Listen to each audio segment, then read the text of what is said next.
Imagine for a moment that everything you love disappears in a single day. Your family, your possessions, your health, your dignity. Everything vanishes like smoke in the desert wind. What would remain of your faith when the heavens turn to bronze and God keeps silent? This is the most unsettling story ever told, where a righteous man faced the darkest abyss of human suffering.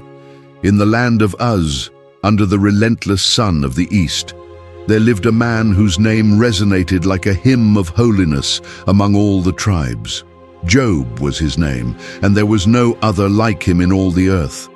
Perfect, upright, God-fearing, and one who turned away from evil. This is how the Most High himself described him. His life was the perfect image of divine blessing. 7 sons and 3 daughters formed his offspring. 7,000 sheep covered the fields like white clouds. 3,000 camels crossed the desert, carrying riches from city to city.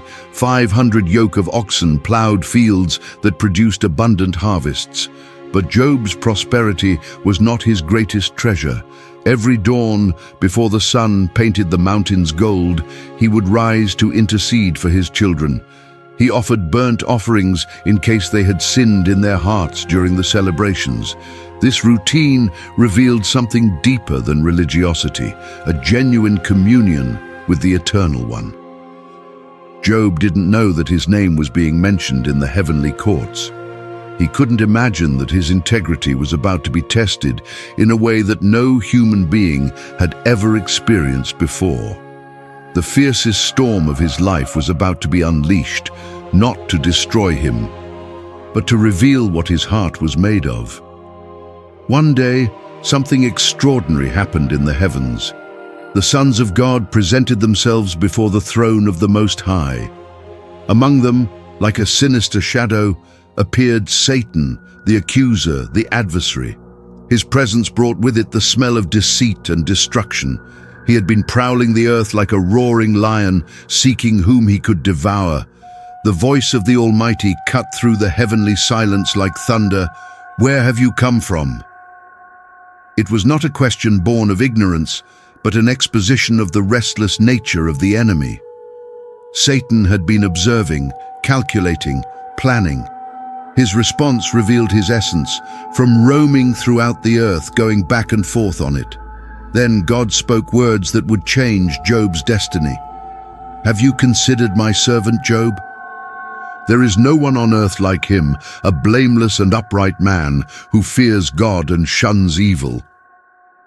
It was the testimony of the Creator himself about his creature. Like a proud father showing off his son's achievements, the Lord presented Job as the perfect example of human integrity. But the accuser did not remain silent. With the cunning that has characterized him from the beginning, he launched an accusation that would cut to the very depths. "Does Job fear God for nothing? Have you not put a hedge around him and his household and everything he has?" It was a cosmic wager about the very nature of human faith. The insinuation was devastating. Satan suggested that Job's faith was transactional, that his love for God had a price. "But now stretch out your hand and strike everything he has, and he will surely curse you to your face." The challenge was thrown down. The enemy wagered that Job's faith would crumble like a house of cards if he lost his blessings. And God accepted the challenge with precise limits. "Very well then, everything he has is in your power, but on the man himself do not lay a finger." The accuser left the divine presence with limited but terrible permission. He could touch Job's possessions, but not his life. The wager was not about Job alone. It was about all of humanity. Can anyone love God for who he is and not for what he can give them? Does disinterested faith exist? Is it possible to bless the name of the Lord both in abundance and in ashes?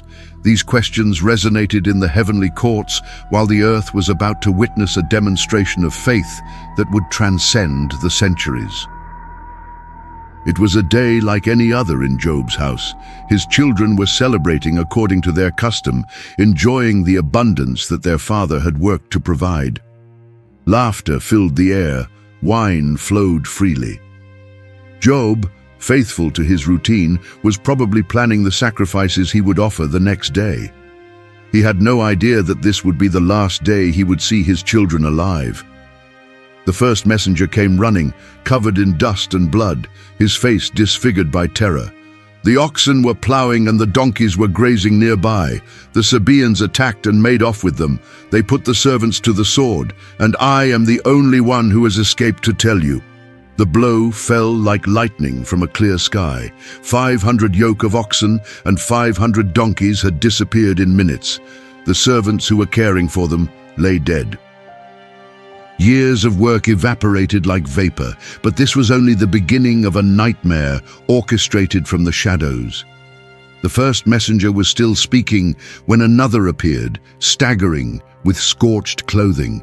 The fire of God fell from the sky and burned up the sheep and the servants and consumed them. I am the only one who has escaped to tell you. 7,000 sheep, the heart of his livestock wealth, had been destroyed by heavenly fire. The description was terrifying, the fire of God. It seemed as if heaven itself had turned against Job. The speed of the attack suggested supernatural coordination, as if invisible forces had orchestrated the simultaneous destruction from different directions. The accuser's hand moved with diabolical precision. He had not finished speaking when a third messenger arrived, panting, with bleeding wounds. The Chaldeans formed 3 raiding parties and swept down on your camels and made off with them. They put the servants to the sword, and I am the only one who has escaped to tell you. 3,000 camels, fundamental for desert trade, had been stolen. 3 consecutive blows had destroyed the prosperity of a lifetime. But Satan had saved the worst for last, knowing that a father's heart can bear the loss of riches, but breaks at the death of his children. The fourth messenger would bring the news that would make all the previous ones seem insignificant. While he was still speaking, yet another messenger came running, his face pale as death. Your sons and daughters were feasting and drinking wine at the oldest brother's house, when suddenly a mighty wind swept in from the desert and struck the 4 corners of the house. It collapsed on them, and they are dead, and I am the only one who has escaped to tell you. The silence that followed was more devastating than any storm.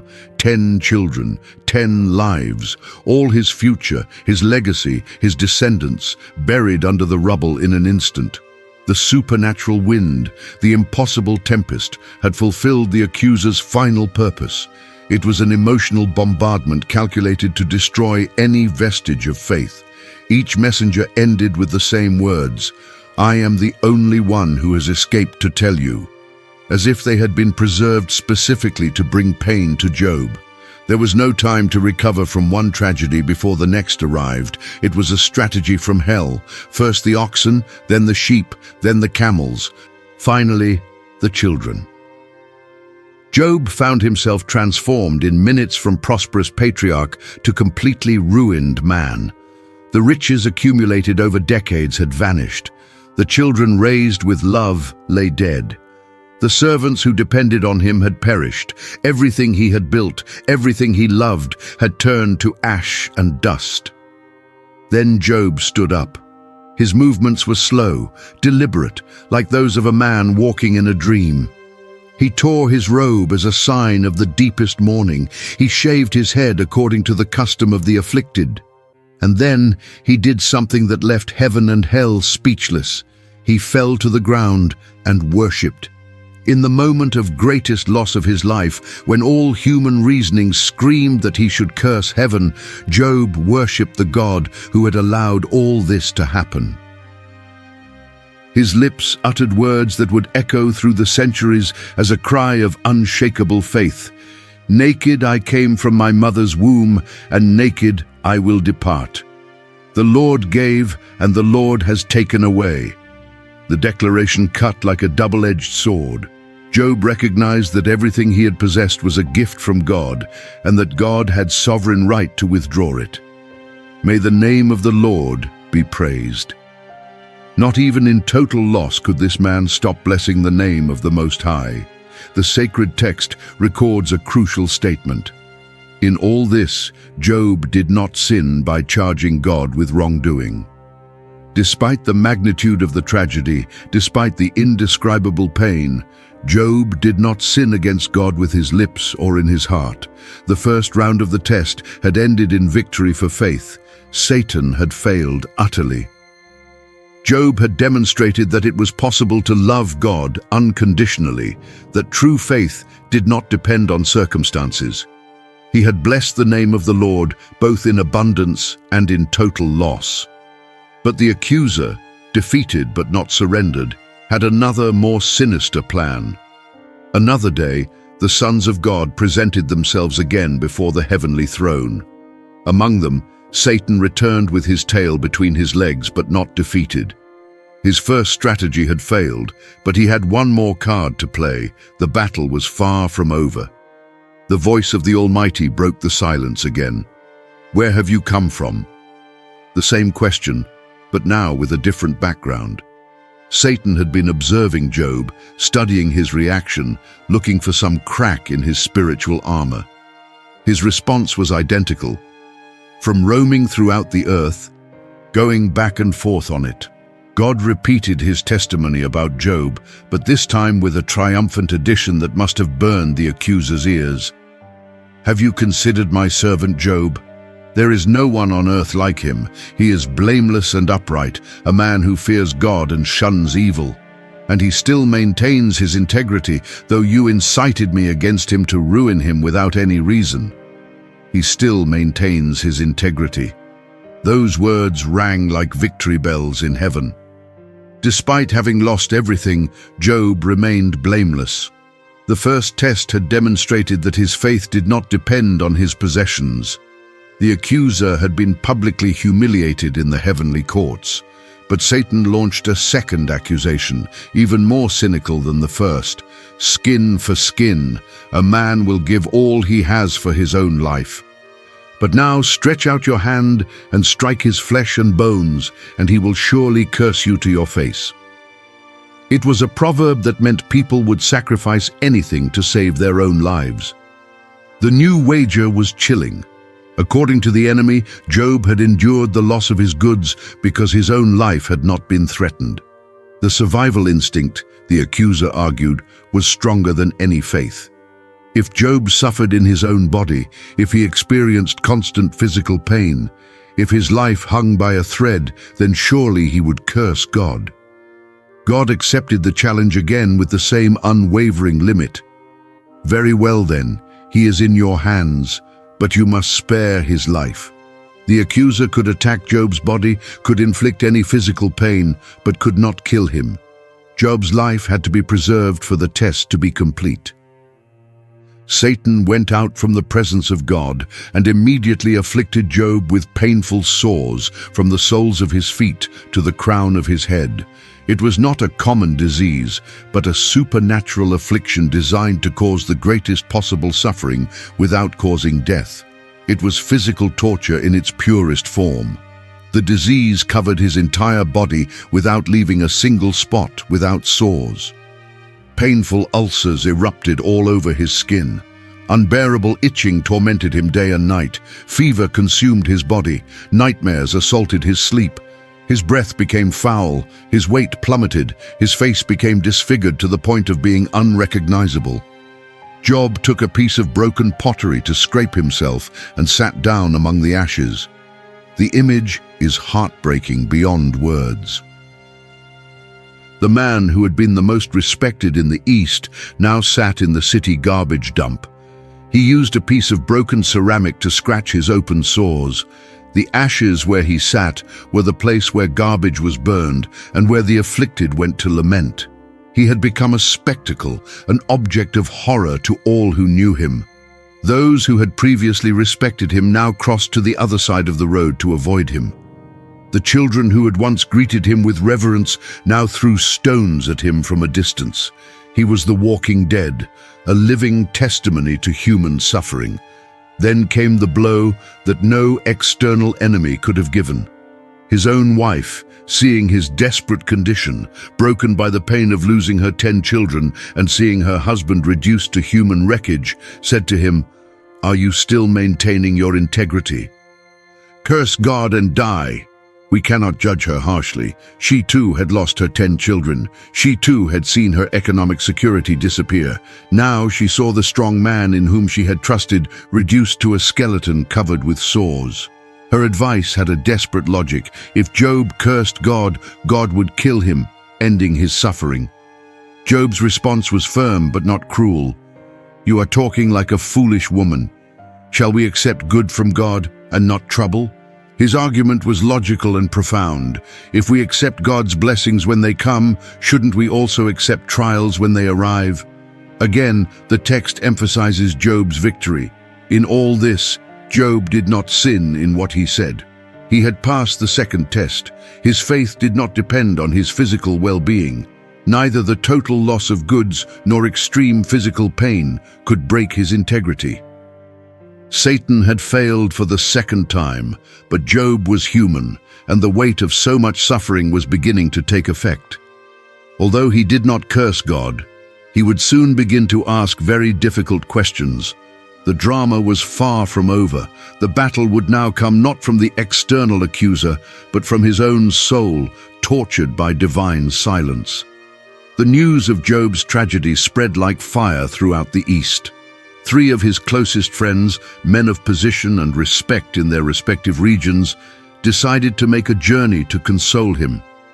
Eliphaz the Temanite, Bildad the Shuhite, and Zophar the Naamathite agreed to come together.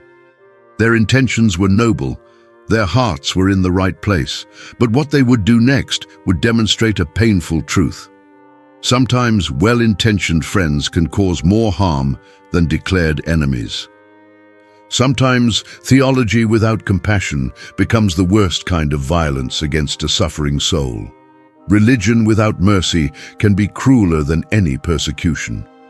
When they arrived and looked up from a distance, they did not recognize him. The man who had been the very image of prosperity and dignity was now unrecognizable. The disease had disfigured his face so completely that his closest friends could not identify him. The transformation was total, devastating, impossible to process. Their reaction was immediate and visceral. They wept aloud. These were not silent tears, but deep weeping that sprang from the shock of seeing their friend in such a condition. They tore their robes and sprinkled dust on their heads toward heaven, traditional gestures of extreme mourning. Their grief was genuine, their compassion real. Thus they sat down with him on the ground for 7 days and 7 nights, and no one spoke a word to him, because they saw that his grief was very great. This is one of the most powerful images in the book. 4 men sitting in total silence for an entire week. For 7 days and 7 nights they were simply present. They did not try to explain. They did not offer premature advice. They did not minimize the pain.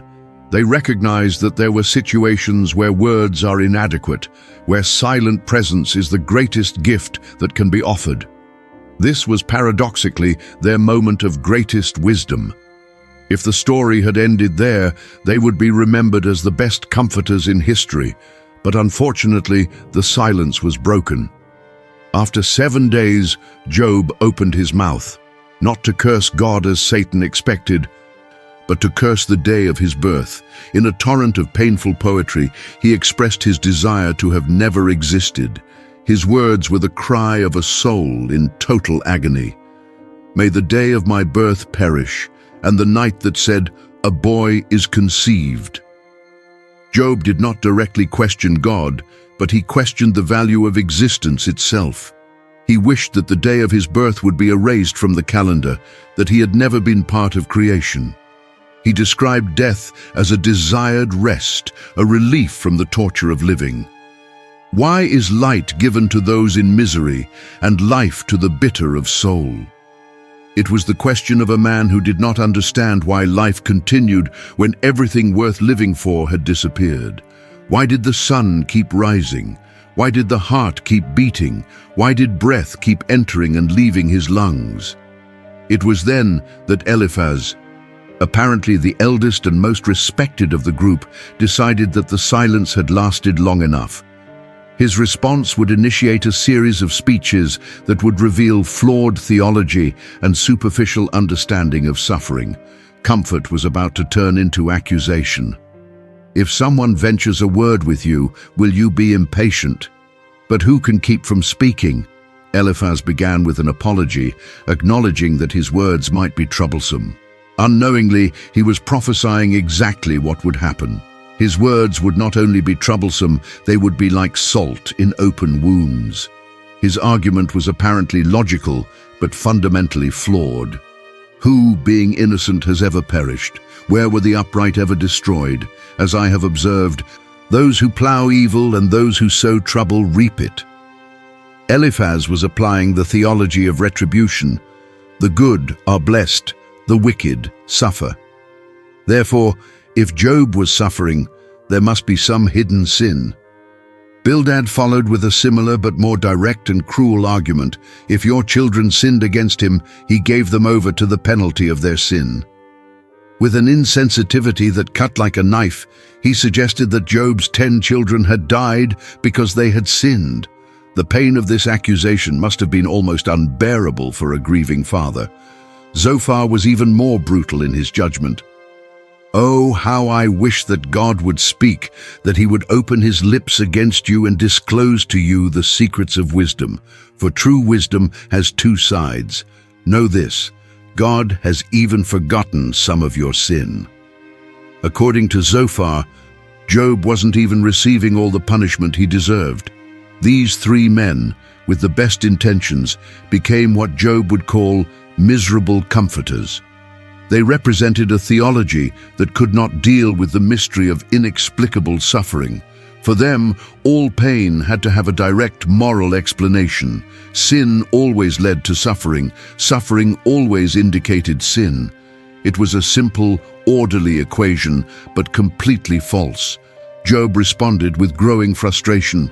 I have heard many things like these. You are miserable comforters, all of you.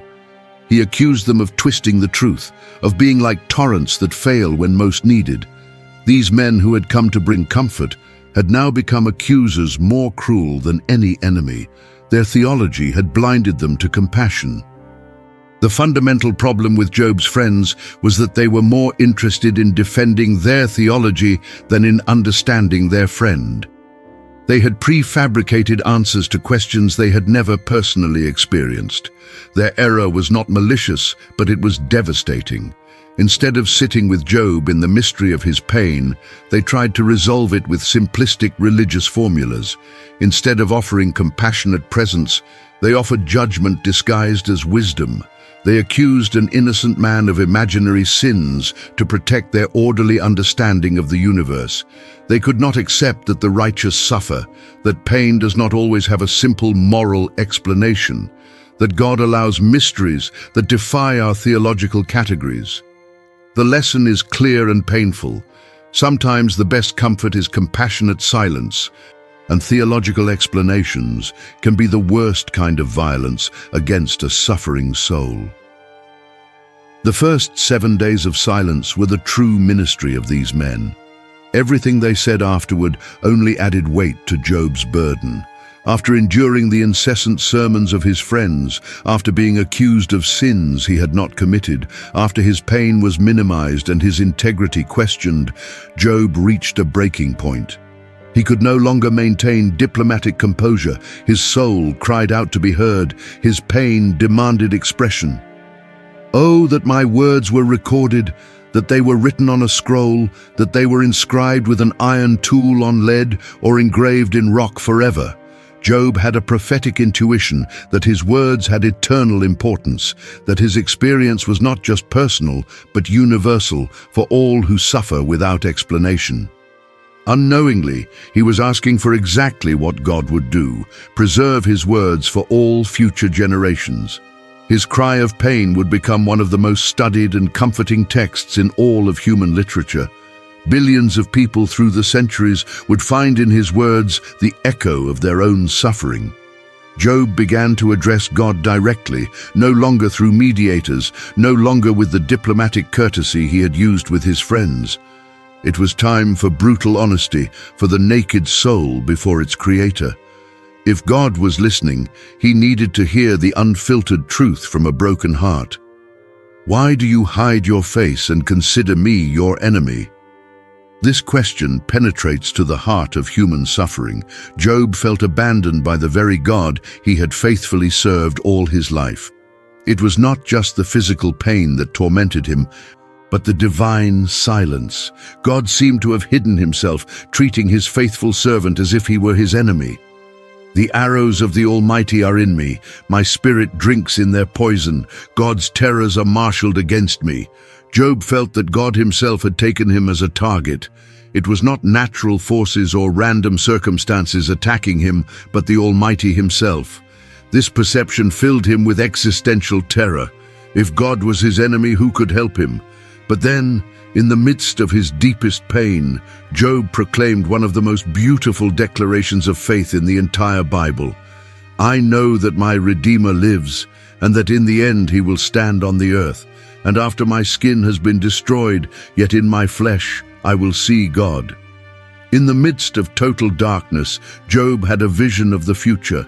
He saw beyond his present suffering, beyond his physical death, toward a future vindication.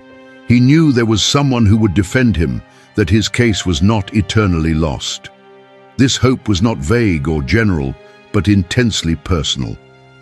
I myself will see him with my own eyes, I and not another. How my heart yearns within me. Job knew that he himself, with his own eyes, would see his Redeemer. This faith in the midst of despair is what makes Job one of the most extraordinary men in sacred history. The tension between hope and despair continued to tear his soul apart. In one moment, he declared faith in his future vindication. The next, he cried out for death as the only relief. Why did you not hide me in the grave and conceal me till your anger had passed? He wished he could hide until the storm passed. His questions became increasingly bold. Are not my few days almost over?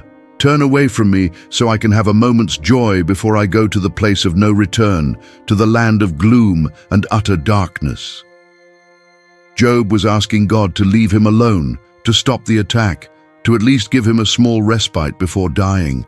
It was a desperate petition from someone who had reached the absolute limit of his endurance. Even the strongest man has a breaking point, and Job was there. But what is notable is that even at this point he never sinned against God. He did not blaspheme, he did not renounce his faith, he did not curse the name of the Most High.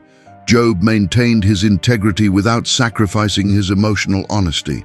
His questions were not blasphemies, they were the genuine cry of a human heart seeking meaning in the midst of chaos. His questioning did not deny the existence or goodness of God, but desperately sought to understand his incomprehensible ways. He became the voice of all who have suffered without explanation, of all who have cried out to heaven without receiving an immediate answer, of all who have struggled to maintain faith when everything seemed to indicate that God had abandoned them. His brutal honesty before God would become a model for all believers in crisis. Job demonstrated that it is possible to be faithful and honest at the same time, that God prefers our authentic cries to our fake religious smiles. We don't need to pretend that everything is fine when our world is falling apart. God can handle our questions, our doubts, our pain expressed without filters. After 37 chapters of debate, after Job had exhausted his questions and his friends had spent all their arguments, after a young man named Elihu had given his own speech trying to defend God, something extraordinary happened. The heavens were torn open, the atmosphere charged with supernatural power. Then the Lord spoke to Job out of the storm, not from a gentle breeze, not from a small, delicate voice, but from a whirlwind that shook the earth and filled the air with majesty and power. God's arrival was not quiet or gentle, it was a manifestation that made immediately clear who was speaking. The whirlwind enveloped the place where Job sat. From the midst of that supernatural storm, the voice of the Creator of the universe began to speak. The silence that had tortured Job for so long was finally broken, but not with explanations. but with questions that would reveal his total ignorance about the most basic matters of the universe. Who is this that obscures my plans with words without knowledge? God's first question was direct and penetrating. It was not a question born of ignorance, but rhetorical, putting everything in perspective. Job had spoken much about God's ways, but according to the Most High, he had obscured understanding with words that lacked true wisdom. Brace yourself like a man, I will question you, and you shall answer me. God invited Job to prepare for an exchange, but it would not be Job asking the questions. It was time for the Creator to examine the creature. It was time for the potter to interrogate the clay about his designs. And then began a series of questions that would humble all human arrogance and reveal the vastness of man's ignorance before divine wisdom. Each question was like thunder, shaking the foundations of human understanding. Each interrogation exposed the smallness of the creature before the greatness of the Creator. Where were you when I laid the earth's foundation? Tell me, if you understand. The first question was about origins. Job had not been present when God placed the foundations of the world. He had not been consulted, had not contributed, had not even been a witness. His perspective was limited by his temporal and finite experience. Who marked off its dimensions? Surely you know. Who stretched a measuring line across it? God described creation as a gigantic construction project, where each measure had been calculated with divine precision. On what were its footings set, or who laid its cornerstone, while the morning stars sang together and all the angels shouted for joy? The image is glorious. The creation of the world was an event that made the stars sing and the angels shout with joy. Job had not been there, had not participated in that cosmic celebration. His vision of the universe was like that of an ant trying to understand an architect's blueprints. Who shut up the sea behind doors when it burst forth from the womb? God spoke of his control over the most powerful forces of nature. The ocean, which for humans represents uncontainable power, for God was like a baby being set limits. When I made the clouds its garment and wrapped it in thick darkness, when I fixed limits for it and set its doors and bars in place, when I said, "This far you may come and no farther, here is where your proud waves halt." The sea, symbol of chaos and destruction, obeyed divine orders. It had limits it could not cross.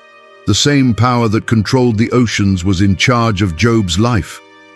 Have you ever given orders to the morning or shown the dawn its place? God asked if Job had ever had control over the most basic phenomena of daily life. Had he ever ordered the sun to rise? Had he directed the stars in their orbits? Had he controlled the seasons of the year? The questions continued like an unstoppable cascade. Each one revealed areas of creation where human wisdom and power were totally inadequate. Light, the depths of the sea, the gates of death, the vastness of the universe, meteorological phenomena, all were under divine control, but beyond human understanding. Have you entered the storehouses of the snow, or seen the storehouses of the hail, which I reserve for times of trouble, for days of war and battle?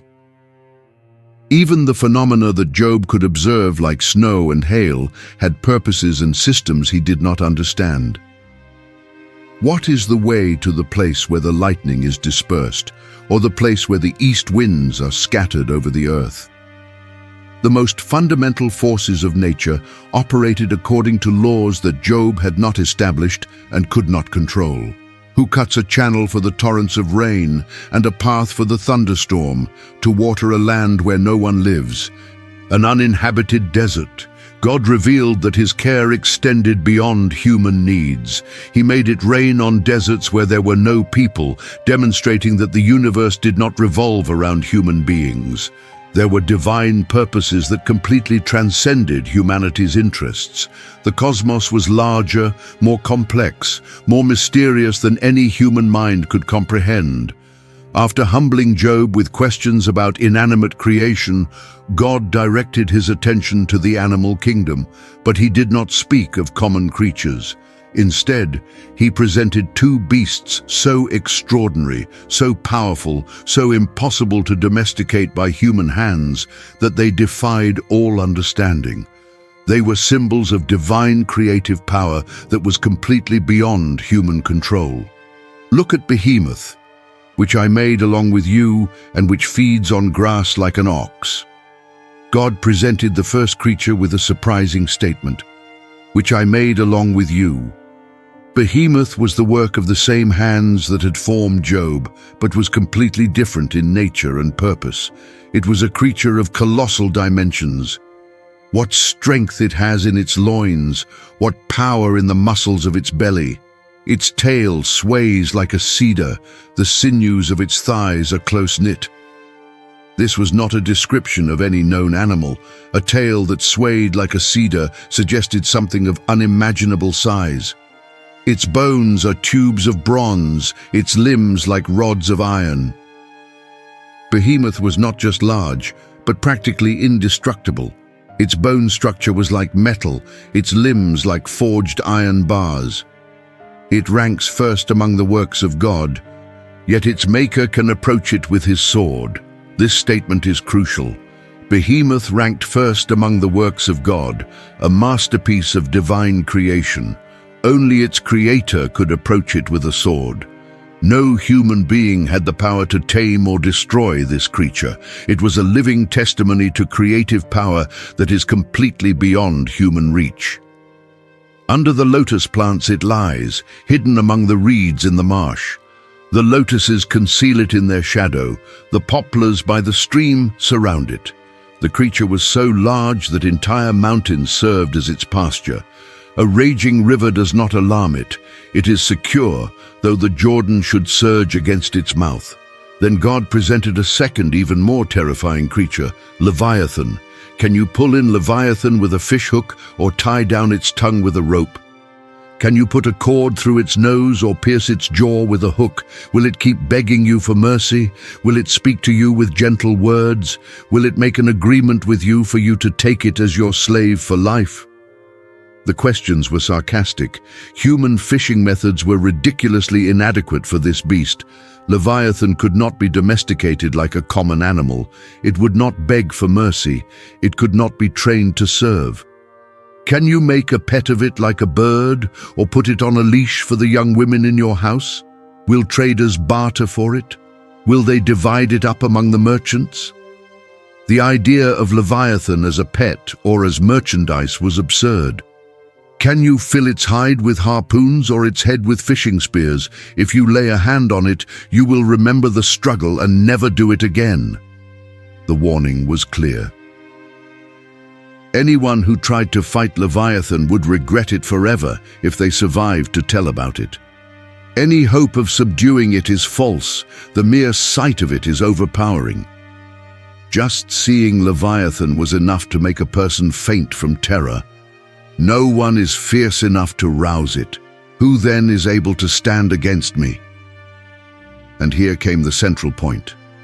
If no one was brave enough to awaken Leviathan, who could face the God who had created it? Flames stream from its mouth, sparks of fire shoot out, smoke pours from its nostrils as from a boiling pot over burning reeds. Its breath sets coals ablaze and flames dart from its mouth. Leviathan was a creature of fire, like a living dragon but real, not mythological. It was pure power, incarnate terror, indomitable majesty. Strength resides in its neck. Dismay goes before it. When it rises up, the mighty are terrified. They retreat before its thrashing. Nothing on earth is its equal, a creature without fear. It looks down on all that are haughty. It is king over all that are proud. Leviathan was unique on earth, without fear, despising everything humans considered great and powerful. It was the king of all proud creatures, a symbol of power that is completely beyond human control. The message was clear as crystal. If Job could not understand or control these creatures that God had made, how could he presume to understand or question the ways of the Creator himself?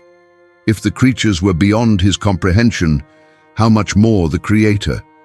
If he could not handle the clay, how could he question the potter?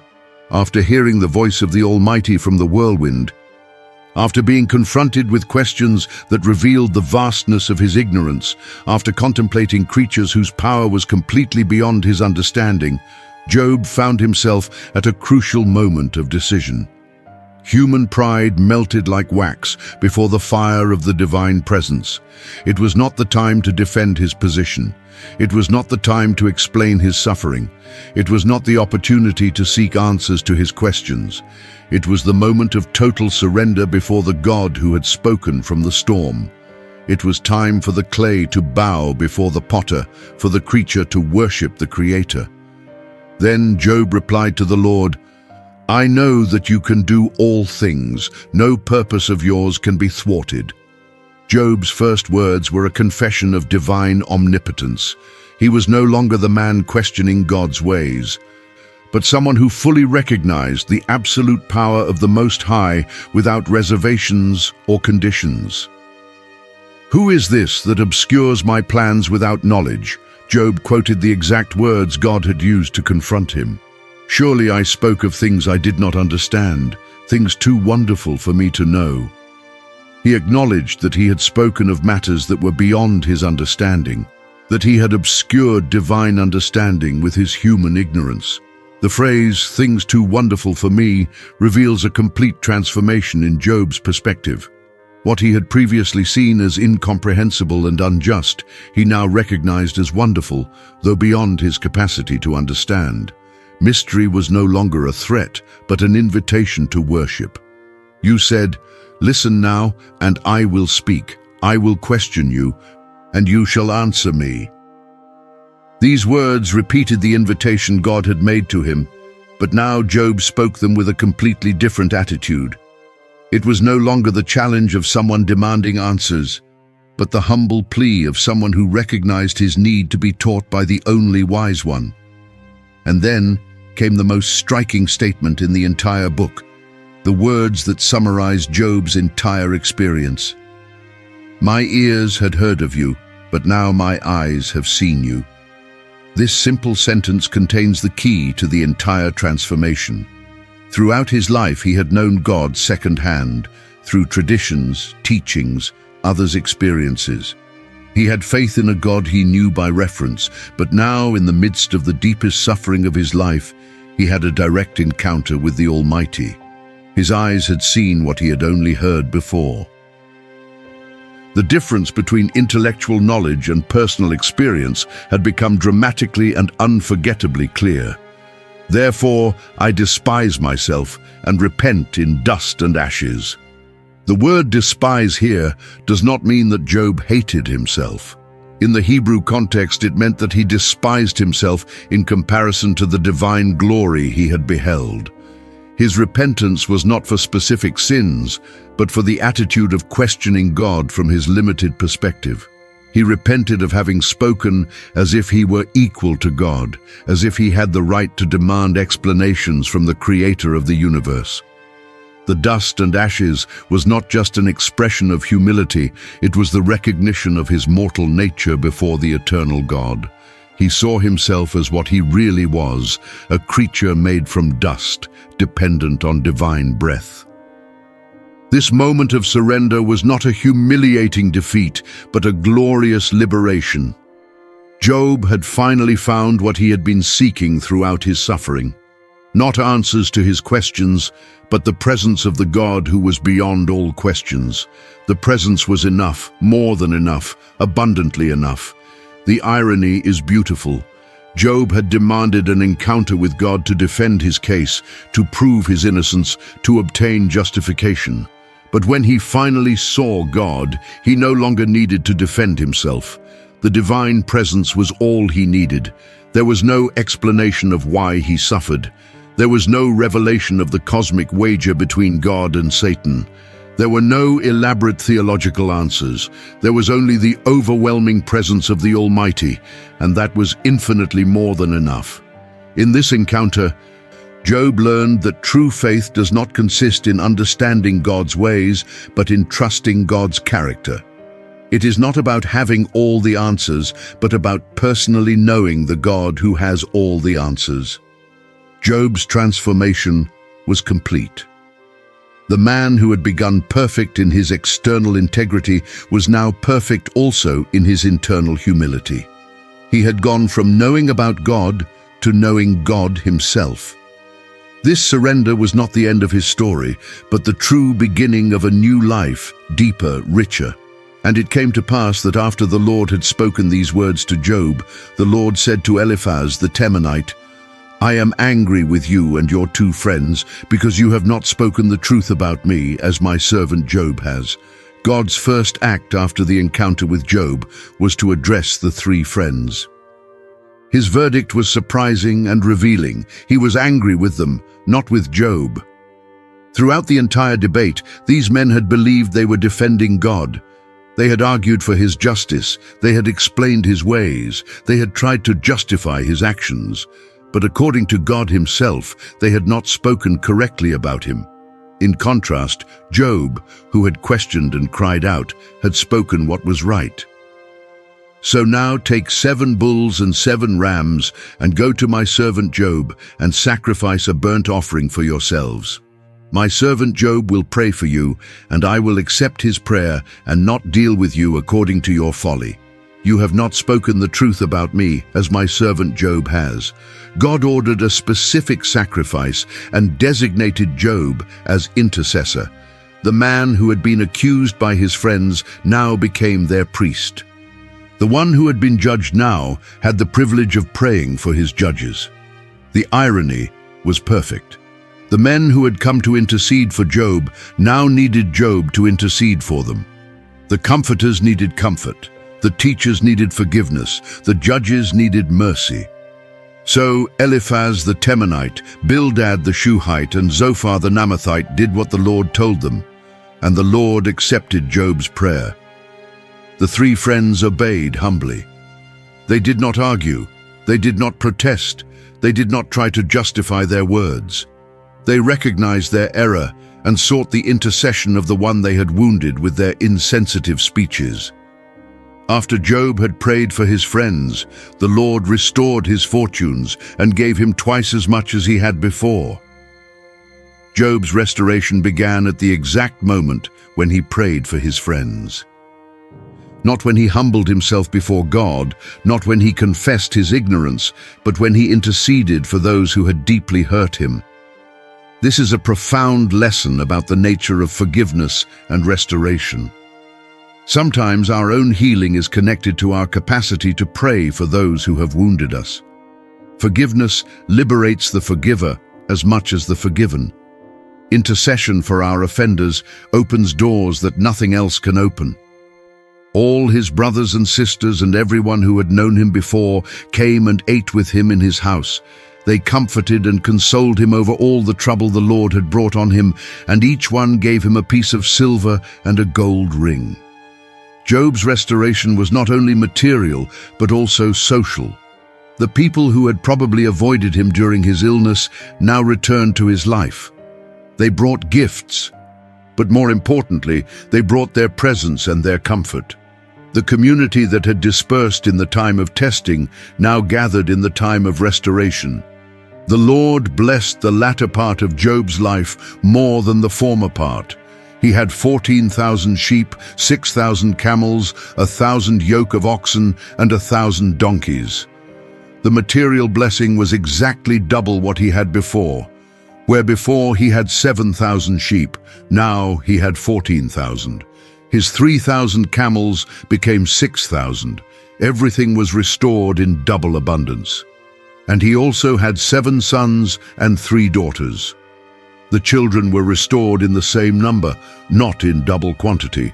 Some interpret this as evidence that Job would see his first 10 children again in the resurrection, thus completing the double restoration even in the area of his offspring.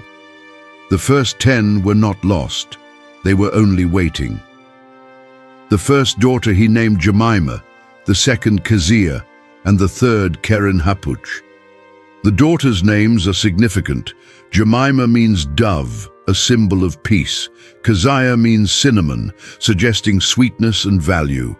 Keren-Happuch means horn of antimony, referring to a cosmetic that beautified the eyes, a symbol of restored beauty.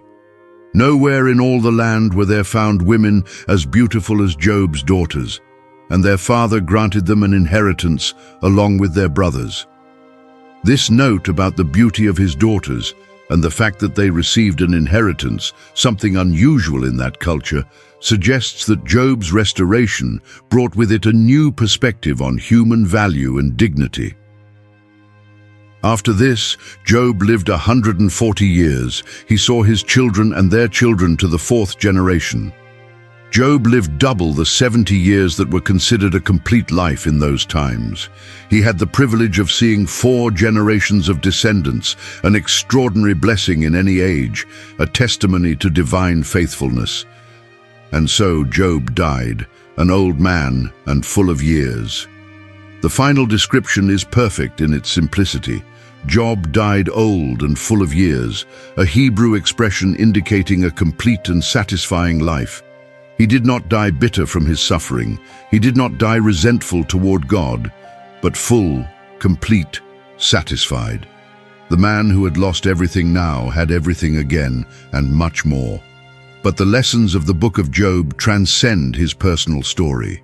His experience teaches us eternal truths about suffering, faith, and God's sovereignty that every believer should know. First, we learn that suffering is not always the result of sin. Sometimes the righteous suffer precisely because they are righteous. Their integrity can make them targets of special tests. Second, we discover that God does not owe us explanations. We have no right to demand that He justify His ways before us. Our responsibility is to trust His character, not understand His methods. The clay does not interrogate the potter about his designs. The creature does not demand explanations from the Creator. True faith trusts without fully understanding. Third, we learn that true faith does not depend on circumstances. Job could say, "Though he slay me, yet will I hope in him," because his faith was founded on who God was, not on what God did for him. This is the difference between genuine faith and transactional religiosity. True faith loves God for God Himself. Fourth, we see that God's presence is more valuable than His gifts.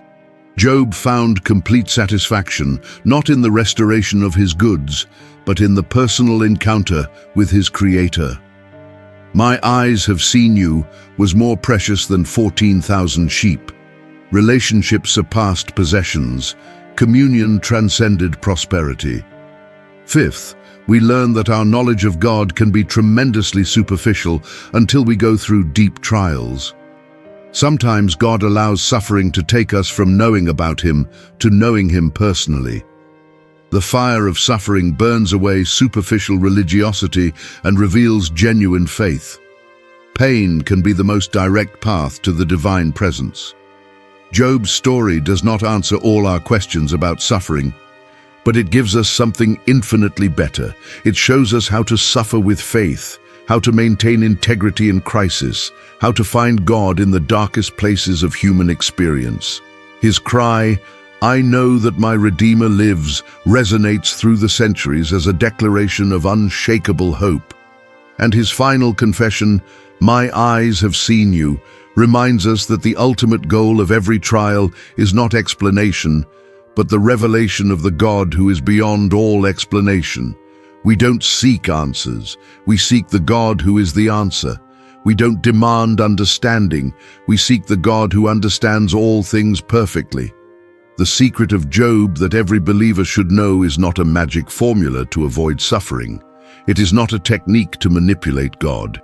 It is not a method to guarantee prosperity.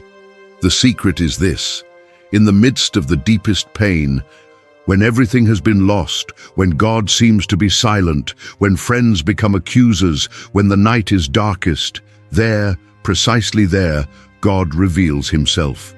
He does not always explain suffering, but he reveals himself in the midst of it. He does not always answer our questions, but he makes himself personally known.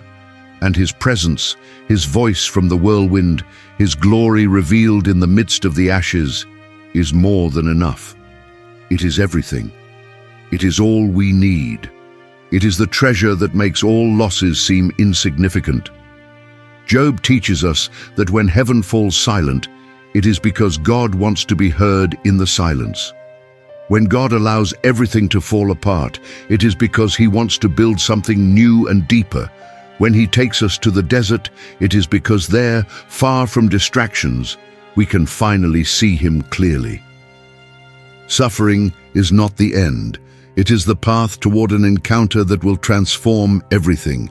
So, if you are in the midst of your own dark valley, if you have lost what you love most, if God seems to be silent, if your friends have abandoned you, or worse yet, have accused you, remember Job.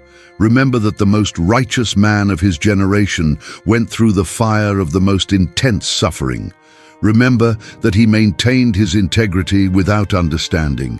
Remember that God eventually spoke, not with explanations, but with revelation. Remember that restoration came, but only after the encounter. Remember that "My ears had heard of you, but now my eyes have seen you," was the victory cry of a man who had found the only thing that really matters, the presence of the living God in the midst of the ashes of his life. May your story, like Job's, end not only with material restoration, but with something infinitely more valuable, a personal, deep, and unshakable knowledge of the God who allows storms to reveal his glory in the midst of them. May you be able to say with Job, "I know that my Redeemer lives." And may that certainty be enough, no matter what storms may come.